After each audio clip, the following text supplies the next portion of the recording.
This is where everything has a microchip on it and some sort of a wireless interconnectivity. So your refrigerator lets you know if the refrigerant's getting low and it needs to be serviced. You get a text message, right, or something.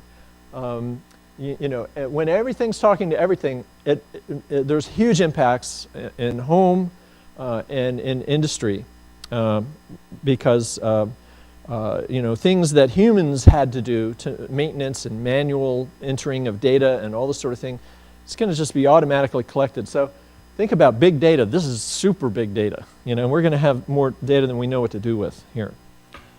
And that's where our artificial intelligence comes in as well. The other interesting thing is if you're not one of the ones whose body is floating in an amniotic fluid while you're surfing in cyberspace and you're walking around in the flesh, there's a lot of cool devices that are coming out. Apple has the watch now, the Apple Watch. I don't know why they didn't call it an iWatch. There's all these devices that'll monitor your heartbeat, that'll, your vital signs, your exercise. There's even like brainwave stuff. And just on the horizon here, there's a very aggressive program that DARPA is funding that launched recently. And it involves implants it's called neuroprosthetics. And they're implants that help you to remember for people who have lost their capacity to remember. And apparently there's a lot of veterans who have memory issues, and then older folks too. What was I saying? Oh yeah. Anyway, I don't know where that's really going to go. It's maybe just slightly speculative, but they are actually approving to do human experiments with this, because there's people who are suffering so badly and can't function. And so it's like there's people who want this and are demanding it. So getting back to these alternate sorts of displays, I'd like to talk a little about my strength and what I've been doing, and Kate, and also Audrey here, who's sitting next to Kate, is one of our artists in residence. And we've been trying to figure out how to use these digital dome spaces in interesting ways. And it's a cool kind of a merger between architectural space.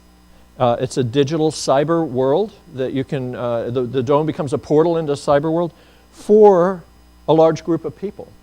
So you can have hundreds or even thousands of people immersed in an Oculus Rift type experience at one time. Now, obviously, each of them doesn't have hand-eye interactivity into that world, but you don't need the head tracking and the head motion because the image is all around you. So you turn your head and you're seeing, without any lag at all, you're seeing, the cyber world that's been projected around you.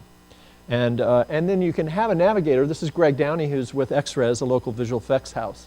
And he does spherical panoramic photography and cinematography and photogrammetry. And so he's giving a slideshow, essentially, in the dome of different places that he's been in full immersive format. And these are gigapixel panoramas, by the way, 1 billion pixels mapped onto the surface of a sphere to your eye point. So you can look around 360. Of course, the dome truncates it to a hemisphere instead of a full sphere. But then you can rotate the image around on the dome. So he'll take control and rotate you around and show you the space. Now there's also, I didn't get into it, but video cameras now being made.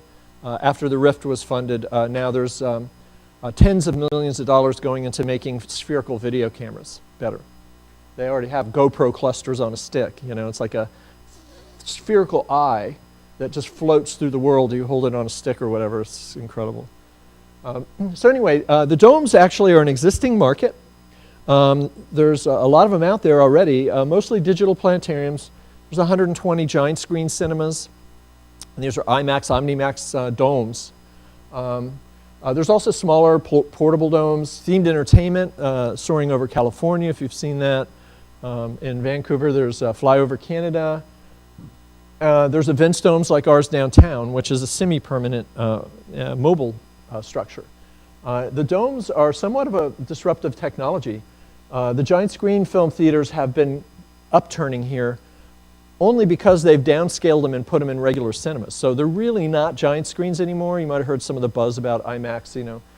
It's more of a 1.9:1 format rather than the 4:3 aspect ratio of the traditional IMAX. So a lot of those being built, but there's more digital dome screens, probably not more seats because some of them are smaller. And then within that market, you know, like I said, 100 and so are domes. Then you have flat screens, and then you have the multiplex. You can see the multiplex is the growth market there, which are the 1.9:1. It's like premium cinema screens. So within these domes, a couple types of programming are prevalent.